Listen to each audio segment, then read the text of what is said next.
सबसे पहले मियां नवाज शरीफ साहब के स्टेटमेंट्स हैं, मैं आपके सामने रखता हूँ। 3 मरतबा पाकिस्तान के वज़ीर आज़म रह चुके हैं मियां नवाज शरीफ, और इनके बहुत सारे अच्छे कारनामे भी हैं, बहुत सारे अजीब काम भी किए हैं। नवाज शरीफ साहब जब भी अपोजिशन में होते हैं तो वो इस्टेब्लिशमेंट के ख़िलाफ़ हो जाते हैं, और जब उनका हुकूमत में आने का मूड होता है तो वो इस्टेब्लिशमेंट की मदद से हुकूमत में आते हैं। चाहे 97 है, चाहे उससे पहले वाली हुकूमत है, चाहे 2013 है, तब भी मियाँ साहब ने इस्टेब्लिशमेंट के साथ काफ़ी साजबाज की थी। और उसके बाद जिस तरह मियाँ साहब को निकाला गया वो भी एक तरह की ज़्यादती थी। फिर जब इमरान खान साहब की हुकूमत आई तो मियाँ साहब ने इस्टेब्लिशमेंट के साथ मिलकर दोबारा खेल खेला, अपने भाई को वज़ीर आज़म बनवाया, इमरान खान को जेल में डलवाया, डील करके पाकिस्तान वापस आए, और फिर अपनी बेटी को वज़ीर आला और अपने भाई को वज़ीर आज़म बनवा दिया। हालांकि इलेक्शन में मियाँ साहब हार चुके थे। मियाँ साहब की बड़ी अच्छी और तगड़ी सियासत थी पाकिस्तान में, और ऐसा नहीं है कि वो ख़त्म हो गई, अभी भी मियाँ साहब की सियासत बाकी है, लेकिन बहुत बुरी तरह तबाह हुई है। 2024 के इलेक्शन में मियाँ साहब की पार्टी सीटें नहीं जीत पाई, और बहुत बुरी तरह उन्हें शिकस्त हुई थी, क्योंकि मिलिट्री एस्टेब्लिशमेंट की छाप उनके ऊपर लग गई थी। और आज भी ये सूरत हाल है कि मियाँ साहब अगर इलेक्शन लड़ें, फ्री एंड फेयर इलेक्शन हो, तो तमाम वो लोग जो इंडिपेंडेंट अपनी ओपिनियन रखते हैं, या वो लोग जो न्यूट्रल ओपिनियन देते हैं, या वो लोग जो चले PMLN के हमायती भी हैं, वो भी ये कहते हैं कि अगर आज भी एक फ्री एंड फेयर इलेक्शन हो तो मियाँ साहब पाकिस्तान तहरीक इंसाफ का मुकाबला नहीं कर पाएंगे। आसिफ अली जरदारी और मियाँ साहब मिलकर भी नहीं कर पाएंगे। क्या मियाँ साहब की सियासत का रिवाइवल हो सकता है? ये तो वक्त बताएगा, और मियाँ साहब की जो सियासी पॉलिसी है वो बताएगी। लेकिन जो पॉलिसी मियाँ साहब इस वक्त चल रहे हैं ना, इस पॉलिसी के साथ रिवाइवल मुमकिन नज़र नहीं आ रहा, क्योंकि पाकिस्तान की मिलिट्री एस्टेब्लिशमेंट से पाकिस्तानियों के गिले बहुत ज़्यादा बढ़ गए हैं। जर्नैलों ने जिस तरह सियासत की है उससे पाकिस्तानी खाइफ हैं बहुत ज़्यादा, और पाकिस्तानियों को ये लगता है कि ज़्यादातर मसाइल इन्हीं की वजह से। देखिए, फ़ौज के बारे में अवाम की राय थोड़ी मुख्तलिफ है। फ़ौज के लिए बहुत मार्जिन है आज भी अवाम के अंदर। अवाम ये समझती है कि ये बॉर्डर पे भी लड़ते हैं, दहशतगर्दी के ख़िलाफ़ लड़ाई भी लड़ते हैं, और एक आम फौजी जो है वो इन चीज़ों के लिए उतना ज़िम्मेदार नहीं है। अवाम ये समझती है। लेकिन जो पॉलिसी साज हैं वो पूरी फ़ौज को सियासत के अंदर घसीटते हैं, और फिर उनके कहने पे ही फ़ौज गोली भी चला देती है, अपने लोगों पे भी चला देती है। अब जो गोली चलाता है वो तो एक बेचारा आम सोल्जर है ना, लेकिन वो हुक्म को पूरा कर रहा होता है, हुक्म को मान रहा होता है। तो ये जो पॉलिसियाँ बनाने वाले हैं, इनकी वजह से इदारे और अवाम के बीच में खलीज तो पैदा हुई है। अब जो पार्टी अपने आप को इदारे के साथ लिंक करती है या उसके साथ जोड़ती है, उसके लिए प्रॉब्लम पैदा हो जाती है, वो अवाम में गैर मकबूल हो जाती है। यही काम मियाँ नवाज शरीफ साहब के साथ हो रहा है। जब तक मियाँ साहब अपनी पॉलिसी ठीक नहीं करेंगे, मुझे नहीं लगता कि मियाँ साहब का जो सियासी रिवाइवल है वो हो पाएगा। अब आज़ाद कश्मीर में क्योंकि मियाँ साहब को अकेले भागने का मौका मिला, और मियाँ साहब अकेले भागे हैं उस इलेक्शन की दौड़ में, तो मियाँ साहब पहले नंबर पर आए। क्योंकि पीपल्स पार्टी तो हो या ना हो वो एक ही बराबर है, तो तय था इलेक्शन। मैंने आपको पहले बता दिया था कि यहाँ मियाँ साहब को हुकूमत बनाकर दी जाएगी, और गिलगित बल्तिस्तान में भी हमने आपको पहले बता दिया था कि वहाँ पीपल्स पार्टी को हुकूमत बनाकर दी जाएगी। तो ये फार्मूले पहले से तय थे। पाकिस्तान तहरीक इंसाफ ने बाइकआउट कर दिया था, तो मैदान बिल्कुल खुला था। तो अकेले भाग के मियाँ साहब जो है वो पहले नंबर पे आए, अपनी हुकूमत बना रहे थे। मियाँ साहब ने एक स्टेटमेंट दिया है कि इलेक्शन में सीट हारने पर हौसला नहीं हारना चाहिए।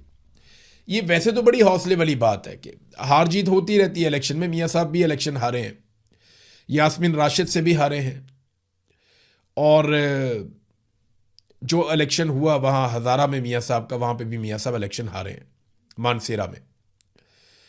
लेकिन सवाल ये पैदा होता है, ये ज़्यादा बड़ी बात नहीं है कि इलेक्शन में सीट हारने पर हौसला नहीं हारना चाहिए। इससे ज़्यादा बड़ी बात यह है कि अगर आप हार जाएं तो बड़े दिल से हार को तस्लीम भी करना चाहिए। मियाँ साहब इलेक्शन हार गए थे, लेकिन उन्होंने हार तस्लीम नहीं की, उन्होंने दिल बड़ा नहीं किया, बल्कि यास्मीन राशिद साहबा को लगातार जेल में रखा गया है, जिनकी सीट पे मियाँ नवाज शरीफ साहब ने कब्जा किया लाहौर में। और ये जो मियाँ साहब ने कब्जा किया, इसकी वजह से मियाँ साहब काफ़ी मजबूर भी हैं, क्योंकि ये सीट बड़ी कमज़ोर है। जब भी कभी एस्टेब्लिशमेंट चाहेगी, मियाँ साहब को दीवार के साथ लगा देगी, और इतना गंदा कर देगी कि मियाँ साहब बाद में सफाइयाँ ही देते रहेंगे। या मियाँ साहब को दिल बड़ा करते हुए, हौसला पैदा करते हुए हार मान लेनी चाहिए थी, और मियाँ साहब को यह कहना चाहिए था कि मैं यास्मीन राशिद से इलेक्शन हार गया हूं, लिहाजा मैं बड़े दिल से इस हार को तस्लीम करता हूं। इसको कहते हैं हौसला। लेकिन मियाँ साहब इलेक्शन तो हार गए, हौसले के मैदान में भी हार गए।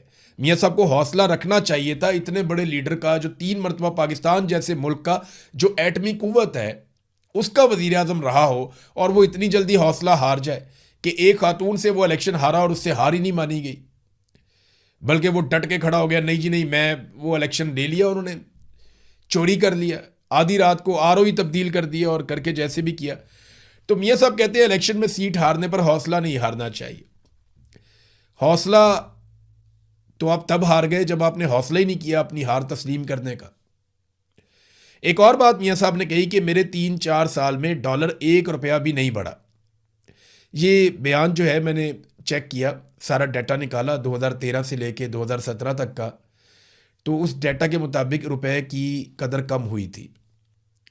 मियाँ साहब कह रहे हैं कि डॉलर 1 रुपया भी नहीं बढ़ा। जब मियाँ साहब की हुकूमत आई तो 98 का था।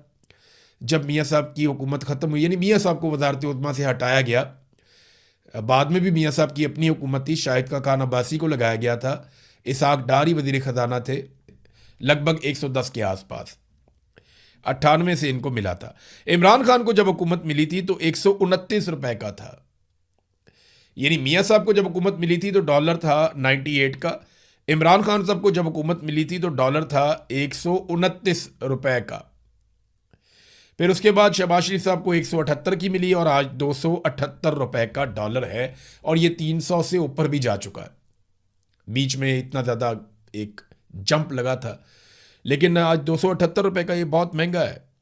और ये इसहाक डार साहब की पॉलिसियां हैं जिनकी वजह से पाकिस्तान यहाँ पे पहुंचा, ये बात सारे मानते हैं। आप जब भी कभी पाकिस्तान का पूरा ऑडिट कर लें आप इकोनॉमी का, तो आपको पता चलेगा कि इसहाक डार साहब के फैसलों ने कितना नुकसान पहुंचाया। और मियाँ साहब के लगाए हुए जो IPPs थे, जो मियाँ साहब ने अपने दौरे हुकूमत में लगाए, उन IPPs ने जो बिजली के मंसूबे लगाए गए, जिनमें यह मुआहदा किया गया कि आप बिजली बनाएं या ना बनाएं, हम आपको बिल अदा करेंगे।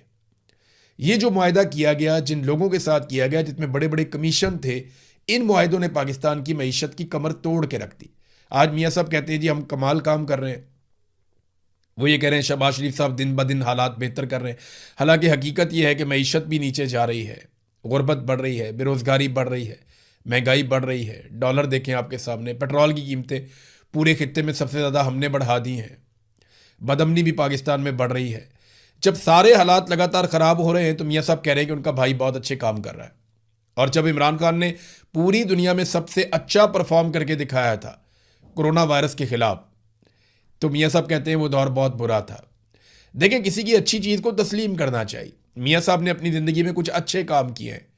यानी जब एक प्रेशर आया मियाँ साहब के ऊपर, जब एटमी धमाका करना था, तो कम से कम उस दौर में एस्टेब्लिशमेंट ने किया हो, मियाँ साहब ने किया हो, मिलजुल के इन्होंने एटमी धमाके तो कर ही दिए थे ना।